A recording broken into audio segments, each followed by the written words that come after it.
దయగల హృదయుడవు నీ స్వాస్థ్యమును ఎన్నడు ఎడబాయవు.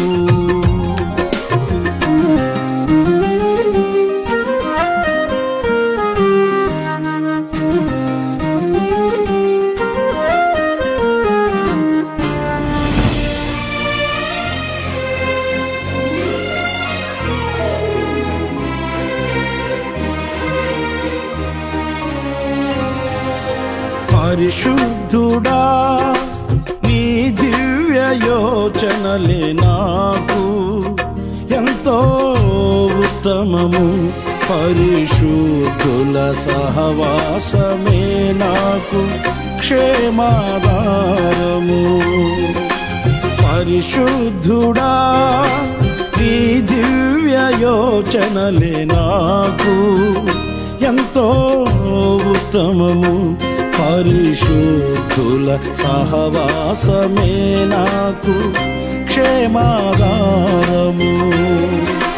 విశ్వాసమందు నిలకడగా నీ రాకడ వరకు మెలకువగా విసుగక నిత్యము ప్రార్థింతును నిన్ను నిశ్చలమైన నిరీక్షణతో. విశ్వాసమందు నిలకడగా నీ రాకడ వరకు మెలకువగా విసుగక నిత్యము ప్రార్థింతును నిన్ను నిశ్చలమైన నిరీక్షణతో. దయగల హృదయుడవు నీ స్వాస్థ్యమును ఎన్నడు ఎడబాయవు.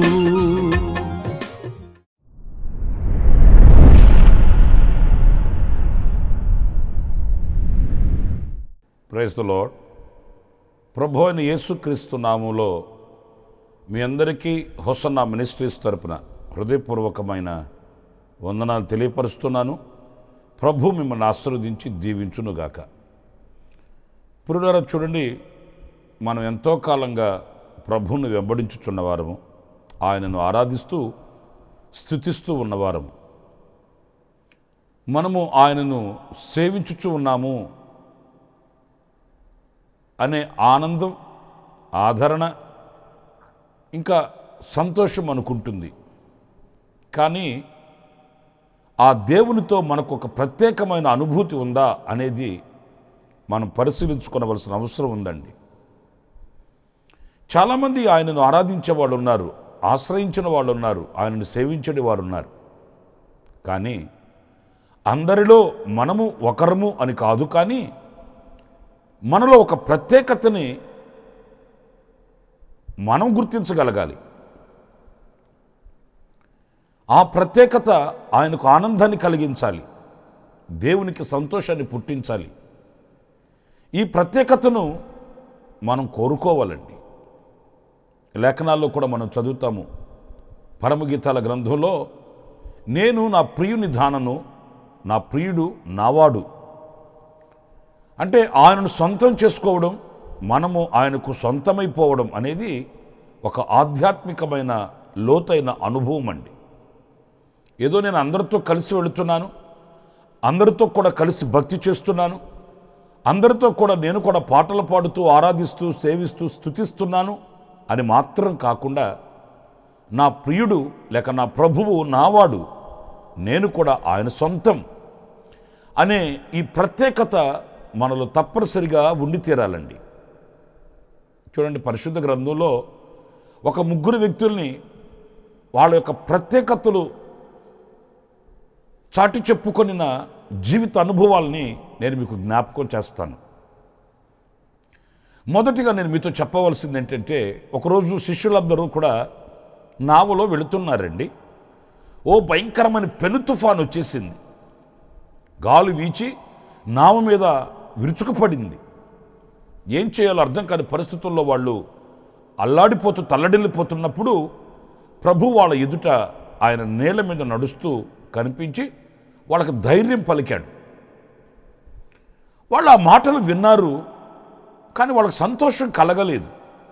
ఎందుకంటే ఆయనను ఆయనగా వాళ్ళు గుర్తించలేని పరిస్థితుల్లో ఉన్నారండి.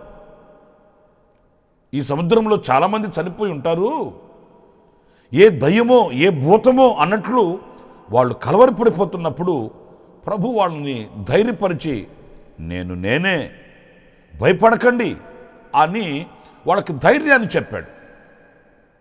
అక్కడ చోటు చేసుకున్న ఒక అనుభవం ఏంటంటే, వాళ్ళలో ఒకడైన పేతురు అంటాడు, నీవే అయితే నేను నీవలే నీళ్ల మీద నడిచి నీ యొద్దకు వచ్చేటట్లు నాకు శక్తినివ్వు, అలా ఆజ్ఞాపించు అని కోరుతాడండి. ఈ మాట కొంచెం మనం ఆలోచిస్తే అక్కడ చాలామంది శిష్యులు ఉన్నారు, కానీ పేతురులో ఒక ప్రత్యేకతను మనం చూస్తామండి. నీవే అయితే, నీవు శక్తినిచ్చువాడవు కదా, బలమునిచ్చువాడవు కదా, ఆ బలాన్ని ఆ శక్తిని నాకు అనుగ్రహించు, నేను కూడా నీ వలే నీళ్ల మీద నడవాలి, నీళ్ల మీద నడిచి నీ యొద్దకు రావాలి. ఒకవేళ ప్రక్కనున్న వాళ్ళు అనుంటారేమో పేతుర్ని, ఎందుకు వచ్చిన గొడవరా బాబు, ఆయన ఎవరో ఇంతవరకు మనం తేల్చుకోలేకపోతున్నాం, మరి నువ్వు నీళ్ల మీద నడిచి ఆయన దగ్గరికి వెళ్ళడం ఏంటి, మాకంతా లేదు ఆశ, మౌనంగా ఉండు అని కూడా నివారించి ఉంటారండి. కానీ పేతురులో ప్రత్యేకత మనం గమనిస్తే ఒకరితో తనను పోల్చుకునేవాడు కాదు, ఒకరితో తనను సరిచూసుకునేవాడు కాదు. వాళ్ళు ఎట్లా ఉన్నారు, వీళ్ళు ఎట్లా ఉన్నారు, మనం కూడా అలాగే ఉంటే సరిపోతుందిలే అనుకునేవాడు కాదు. కానీ తనలో ఒక ప్రత్యేకత అన్ని విషయాలలో కనిపిస్తూ వస్తుందండి. నిజమే, మనం చాలాసార్లు కొందరితో పోల్చుకుంటామండి, కానీ ఆ పోల్చుకునే అనుభవాలలో ముందడుగు వేయలేము. దేవునితో ఒక అత్యున్నతమైన సహవాసానికి మనం ఎక్కి రాలేము. ఆ భక్తి అంతటితో ఆగిపోయినట్లుగానే ఉంటుంది. ఎప్పుడైతే దేవునికి మనకు మధ్య ఆ ఆటంకమేమి, అడ్డుబండలేమి లేని ఒక విశాలమైనటువంటి అనుభూతి, స్వతంత్రత మనలో కలిగి ఉంటామో అప్పుడు అంచెలంచెలుగా ఎదగగలుగుతాము, అందరి కృపలో దాచబడుతాము, దేవునితో కూడా యుగాయుగములో నిలవగలుగుతామండి. నా ప్రియమైన సహోదరులారా, దేవుడు పేతుర్ని నీళ్ల మీద నడిపించిన అనుభూతి పేతురుకు ఒక్కడికే ఉంది. యేసయ్య శిష్యులు చాలామంది ఉన్నారు, కానీ ఈ అనుభూతి ఆయన వలే నీళ్ల మీద నడిచిన అనుభూతి, నీళ్ల మీద నడుచుచున్నప్పుడు కలిగే ఆ అనుభవాలు ఏంటో పేతురుకే ఉన్నాయండి. ఒకరు మీరు అంటారేమో, మరి పేతురు కృంగిపోయాడు కదా, నీళ్ళల్లో మునిగిపోసాగాడు కదా. ఓకే, కాదనట్లేదు, కానీ ఆ మునిగిపోసాగుతున్నప్పుడు దేవుడు చేతిని పట్టుకొని అతనిని లేపిన అనుభూతి ఎవరికి ఉందండి? అమ్మో కష్టాలు వస్తాయట, నష్టాలు వస్తాయట, ఇబ్బందులు వస్తాయట, అలలు పై పడుతాయట అని భయపడి వెనక్కుంటే ఆయనతో కలిగే ఆ అనుభూతి మనం పోగొట్టుకున్న వాళ్ళమే, జారవిడుచుకున్న వాళ్ళం అవుతాం కదా. మన ప్రభు మన చేయి విడువడు అని మనం అనుభవించి సాక్షిగా చెప్పగలిగిన ఉన్నతమైన స్థితి మరి పేతురుకి కలిగినట్టే కదా. నేను ఈ వాక్యంలో ఏమంటానంటే, పేతురు ఒక ప్రత్యేకమైన అనుభూతి కలిగిన వాడు. కృంగినప్పుడు ప్రభు అతన్ని లేవనెత్తే అనుభవం ఏంటో అతనికి మాత్రమే ఉంది. అడిగినవి అనుగ్రహించినప్పుడు కలిగే ఆనందం ఏంటో పేతురు ఒక్కడే చెప్పగలుగుతాడు. ఇలాంటి సాక్ష్యపు అనుభూతి పేతురులో మనం నేర్చుకోవలసి వస్తుంది. కనుక మనం ప్రభుతో నడుస్తున్నాము, కానీ మనలో ఆయనకు దగ్గరవుతున్నటువంటి అనుభవాలలో ఉన్న ఆ ప్రత్యేకతని మనం కలిగి ఉండాలండి. అందరితో 4 అడుగులు వేయడం కాదు, నలుగురితో కూర్చొని ముచ్చటించడం కాదు, మనకంటూ ఒక ప్రత్యేకత మనం సంతరించుకోవాలి. మరొక చరిత్ర కూడా నేను మీకు జ్ఞాపకం చేస్తే, తండ్రిని గూర్చి ఆయా సందర్భాలలో ఆయా చోట్ల యేసుక్రీస్తు ప్రస్తావిస్తూ వచ్చాడు. నన్ను తండ్రి పంపించాడు అని, నా తండ్రి చిత్తమును నెరవేర్చుటకు నేను వచ్చాను అని, నా తండ్రి పనుల మీద నేను ఉండాలని మీరు ఎరుగరా అని, ఇలాగా తండ్రిని పలు చోట్ల ఆయన ప్రస్తావిస్తూ వచ్చాడు. వినేవాళ్ళు కూడా ఆశ్చర్యంగా వింటూ ఉండేవాళ్ళు. ఒకరోజు యేసుక్రీస్తు తన తండ్రిని గురించి మాట్లాడుతున్నప్పుడు వెంటనే మరి అంతమందిలో ఫిలిప్పుకు మాత్రమే ఈ ప్రత్యేకత ఉందండి. ఈ ఫిలిప్పు ప్రభుని అడుగుతాడు, యేసయ్యని అడుగుతాడు, ప్రభువా అలాగైతే మీ తండ్రిని ఒకసారి మాకు చూపించవా, అంతే చాలు. ప్రియులారా చూడండి, ఆ మాట ఎంత ఆశ్చర్యాన్ని కలిగిస్తుందో. మీరు పరిశుద్ధ గ్రంథంలో యోహాను సువార్త 14వ అధ్యాయం 7-8 వాక్యాలు నేను చదువుతున్నానండి. మీరు నన్ను ఎరిగి ఉంటే నా తండ్రిని ఎరిగియుందురు, ఎప్పటి నుండి మీరు ఆయనను ఎరుగుదురు, ఆయనను చూచి ఉన్నారని చెప్పాను. అప్పుడు ఫిలిప్పు, ప్రభువా, తండ్రిని మాకు కనపరచుము, మాకంతే చాలునని ఆయనతో చెప్పగా. చూసారండి, మరి అక్కడ అంతమంది ఉన్నారు కదా, వాళ్ళు వింటూ ఉంటారు అంతే. వాళ్ళకి ఆశలు కానీ వేరే వేరే సంశయాలు కానీ ప్రశ్నలు కానీ ఇలాంటివి ఏమీ రావు, వింటూ ఉంటారు, ఆయన చెప్తూ ఉంటాడు అంతే. కానీ ఫిలిప్ అలా కాదండి, వినిన దానిని గ్రహించి తన హృదయంలో వాంఛను ఆయన ద్వారా తీర్చుకోవడం. మనం కూడా వాక్యం చెప్పేటప్పుడు, దైవజనులు వాక్యం చెప్పేటప్పుడు వింటూ ఉంటాం అంతే.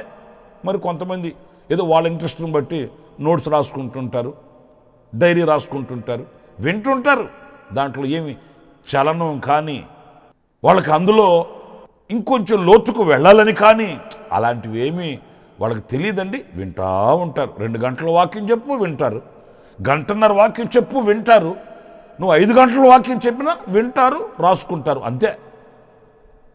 ఒక ప్రత్యేకత ఏమీ ఉండదండి. స్కూల్లో కూడా పాఠాలు చెప్పేటప్పుడు చూడండి, ఉపాధ్యాయులు చెప్తున్నప్పుడు వింటూ ఉంటారు.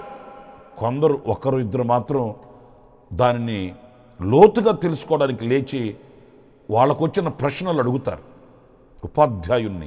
అప్పుడు ఆ ఉపాధ్యాయులు దానిని వివరించి చెప్తున్నప్పుడు ఇక వాళ్ళ మనసులో ఆ విషయం నాటకపోద్దండి. వాక్యం చెప్పేటప్పుడు కూడా అంతే. ఇక్కడ యేసు ప్రభువే, సాక్షాత్తు యేసు ప్రభువే వాళ్ళకి బోధ చేస్తున్నప్పుడు అందరూ వింటున్నారండి. ఆ తండ్రి అని ఆయన ఒక ఆయన ఉన్నాడంట, ఓకే. ఆయన ఈయనను పంపాడట, ఓకే. ఆ తర్వాత మనం తండ్రి దగ్గరికి వెళ్తామంట, సరేలే అప్పుడు సంగతి కదా. కానీ ఫిలిప్ అలా కాదు. మరి ఈ ప్రభుతో మనం నడుస్తున్నాం, మరి ఆయన తండ్రితో మనకు ఎలాంటి సహవాసం ఉంది, ఆయన దర్శనం మనకుందా, ఆయనను మనం చూడాలి కదా. ఆ వాంఛ చూడండి, ఆ ప్రత్యేకత చూడండి. నా ప్రియ సహోదరులారా, ఆ చలనం, ఆ చురుకైన ఆత్మ మనకు ఉండాలి, అలాంటి ప్రత్యేకత. అప్పుడు ప్రభు అంటాడు, మీరు ఇంకా ప్రభుని తండ్రిని చూడలేదా, నన్ను చూస్తే తండ్రిని చూసినట్లు కాదా. ఎంత క్లారిటీ వచ్చిందో చూడండి. ఓకే అంటే ఈయనలో తండ్రి నిక్షిప్తమై ఉన్నాడు, ఈయనలో తండ్రి జీవిస్తున్నాడు, తండ్రి స్వాభావికమైన గుణగణాలు ఈయనలో మనం చూడవచ్చు కాబోలు అని ఒక క్లారిటీ వచ్చింది. మనం కూడా వినుట మట్టుకు వినడం కాకుండా గ్రహించాలి, ఇంకాస్త ఆ విషయంలో ముందుకు వెళ్ళాలి, ప్రభుని అడుగు తెలుసుకోవాలి, ప్రభు మాటలు వినాలి, ఆయన దగ్గర మనకున్న సందేహాలన్నీ తీర్చుకొని ఆధ్యాత్మికంగా బలపరచబడే ఆ ప్రత్యేకతని మనం కలిగి ఉండాలి. చాలామంది నాతో చెప్తుంటే విన్నాను, నేను వారం రోజుల్లో బైబిల్ చదివేశానండి అని చెప్తూ ఉంటారు. మంచిదే, చదవడం మంచిదే. ఎలా చదువుంటారు వీళ్ళు? వారం రోజుల్లో బైబిల్ కంప్లీట్ చేయాలని చదువుంటారు, కానీ అందులో ఏముందని గ్రహించడానికి చదివి ఉండరు. ఒగ్గబట్టుకొని కంకణం కట్టుకొని గడగడ గడగడగడగడని పాఠ్యపుస్తకం చదివినట్టు చదివేసి ఉంటారు అంతే వారం రోజుల్లో. మన టార్గెట్ అది కాదు కదా. వారం రోజుల్లో బైబిల్ చదివి పక్కన పెట్టి నేను బైబిల్ అంతా చదివేశా అని చెప్పుకోవడం కాదు. ఎందుకు వ్రాసాడు, ఎందుకు మాట్లాడాడు, ఈ మాటలో ఉన్న ఆంతర్యం ఏంటి? అలా చదివితే బైబిల్ వారం కాదు కదా, జీవితం అంతా ఒక్కొక్క మాట ఒక నూతనమైన అనుభూతిని కలిగిస్తుంది. నేను అనేది బైబిల్ మొత్తం చదివి కంప్లీట్ చేయకూడదు అని నేను చెప్పట్లే, ఆ చదివేదాన్ని గ్రహించాలని చెప్తున్నాను. కొంతమంది ఈ టార్గెట్ పెట్టుకొని నెల రోజుల్లో కంప్లీట్ చేయాలి, 2 నెలల్లో కంప్లీట్ చేయాలి. ఎవరు చెప్పారు? 2 నెలల్లోనే కంప్లీట్ చేయాలని ఎవరు చెప్పారు? అది కాదు కదా ప్రాముఖ్యం. ప్రభు నీతో మాట్లాడే మాట ఏంటి, ఆ మాటకి నీ స్పందన ఏంటి, ఆ మాటకి నీ జవాబేంటి, ఆ మాట దగ్గర నీవేమని ప్రభుతో సమాధానం చెప్పగలవు. ఇలా చదవాలి బైబిల్ని. దేవుని మాటకి మనం ప్రత్యుత్తరం ఇవ్వాలి, దేవుని వాక్యానికి మనం సమాధానం చెప్తూ చదవాలి. నిజమే, నాలో ఈ బలహీనతలు ఉన్నాయి ప్రభువా, నిజమే, నేను గతంలో ఇలా చేశాను నాయన, నిజమే, ఈరోజు నీవు ఇలాగ మాట్లాడావు ప్రభువా. అక్కడ ఆగి దేవునితో మరొక్కసారి మన జీవితాన్ని నూతనపరుచుకుంటూ ఆ రీతిగా మనం దేవుని వాక్యాన్ని చదవాలి, దేవుని వాక్యం దగ్గరికి వెళ్ళాలి. అది ఒక ప్రత్యేకత అండి, అది ఒక ప్రత్యేకత. వాక్యం అనేది ఒక గని కనుక వినడం గ్రహించుట కొరకు, వినడం విశ్వసించుట కొరకు, వినడం వెంబడించుట కొరకు, వినడం నేర్చుకున్నట కొరకు. అలాగే ఫిలిప్పు విన్నాడు, ఒక ప్రత్యేకతను కనపరిచాడు. ఇలాంటి ప్రత్యేకత మనం మీకు ఇంకా ఒక మాట కూడా చెప్తాను చివరిగా. యేసుక్రీస్తు ఆ గ్రామానికి, ఆ ఊరికి వెళ్ళినప్పుడు చాలామంది ఆయనను అనుసరిస్తున్నారు, చాలామంది వెళుతున్నారు, ఆయనతో కూడా వెంబడిస్తున్నారు. ఆ ఊరిలో చాలామంది ఉన్నారు. కానీ ఆశ్చర్యమైన సంగతి ఏంటంటే ఒక్కతనికి యేసుని చూడగోరెను, యేసయ్యను చూడాలనిపించిందంట. ఆ ఊర్లో ఆయన ఒక్కడే ఉన్నాడేంటి? ప్రియులారా, ఈ ప్రత్యేకత అనేది ఒక వ్యక్తిలో మరుగై ఉండదండి, అది సుస్పష్టంగా ప్రత్యక్షం అవుతుంది. చూడండి, ఎంతమంది లేరు ఆ ఊర్లో, కానీ ఈయనకొక్కడికి యేసుని చూడగోరేను అంటే ఆయన హృదయంలో ఆ ప్రత్యేకత ఉంది. వీళ్ళు ఎవరు వెళ్ళట్లేదు కదా, వీళ్ళు ఎవరికి ఆ ఆశ కలగలేదు కదా, మనకెందుకు అని అనుకోలేదండి. ఎవరన్నా వెళితే వాళ్ళతో వెళ్దాంలే అని అనుకోలేదు, ఎవరన్నా పిలిస్తే అప్పుడు వెళ్దాంలే అని అనుకోలేదు. ఇలాంటి ప్రత్యేకమైన మనస్సు కలిగిన వారికి మరొకరు తోడు అవసరం లేదు. వాళ్ళు పిలవాలి, వీళ్ళు పిలవాలి, వాళ్ళతో వెళ్ళాలి, వీళ్ళతో వెళ్ళాలి అని ఉండదు. వాళ్ళ ప్రత్యేకత ఎలా ఉంటుందంటే వాళ్ళకి కలిగిన ఆ ఆశ నెరవేర్చాలి, లేకపోతే అది తీరాలి అన్నట్లుగా ఉంటుందండి. యేసయ్య దగ్గరకు వచ్చాడు, యేసయ్య ఏమన్నా కనిపిస్తున్నాడా? ఈ ముందు ముందు వెళ్ళిన వాళ్ళు యేసయ్యకి అడ్డొడ్డుగా నిలబడిపోయారు. కొత్త వాళ్ళని ఎవరిని దగ్గరికి రానివ్వట్లే. ఈ ముందుగా వెళ్ళిన వాళ్ళు, ఈ ముందుగా ప్రభువుని నమ్ముకొని ఆయనను వెంబడిస్తూ ఆయన చుట్టుముట్టిన వాళ్ళు కొత్త వాళ్ళని ఎవరిని దగ్గరకు రానివ్వట్లేదు, యేసయ్యను వాళ్ళకి కనబడనివ్వట్లేదు.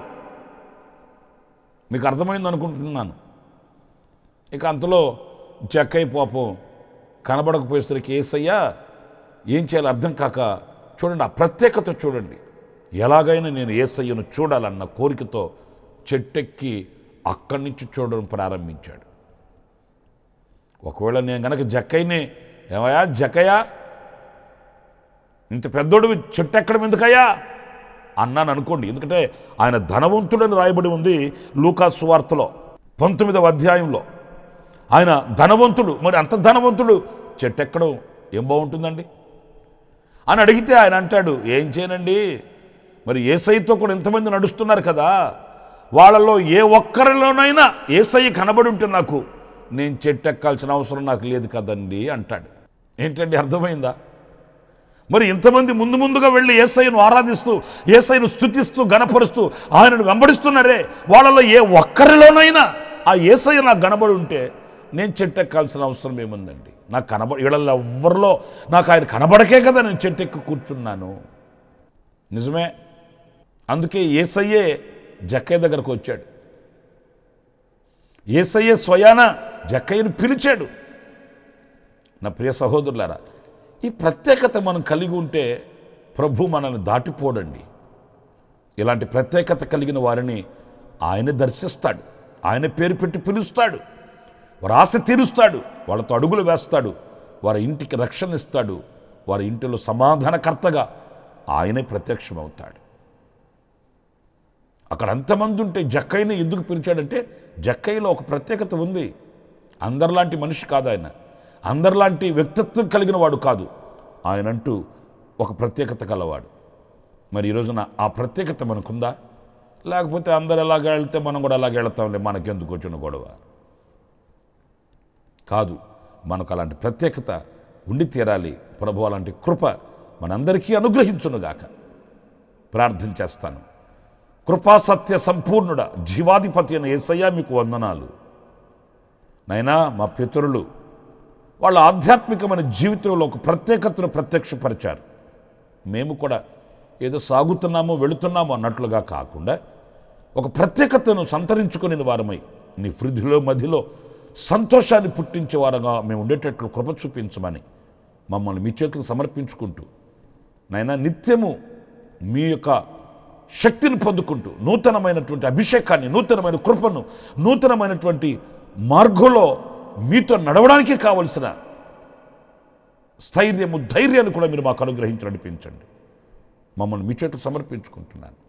ఒక ప్రత్యేకతను కలిగిన వారమై ముందుకు సాగడానికి, నీ సన్నిధిలో శక్తిని పొందుకుంటూ ముందుకు రావడానికి మీరే సహాయం చేయమని, మీరు మమ్మల్ని చేపట్టి నడిపించమని యేసు నామములో ప్రార్థించి వేడుకొనుచున్నాను తండ్రి. Amen, amen, amen. ప్రభు మిమ్మల్ని ఆశీర్వదించి దీవించునుగాక. ఈ దినమంతా విశేషమైన కృప నా దేవుడు మీకు సమృద్ధిగా అనుగ్రహించునుగాక. Amen, amen. అనుదిన కృపాను సందేశముల కొరకు ఇంకా మరిన్ని ఆత్మ సంబంధమైన సందేశాల కొరకు ఈ మా యూట్యూబ్ ఛానల్ ను సబ్స్క్రైబ్ చేసుకోండి. Pastor Ramesh hosanna ministries.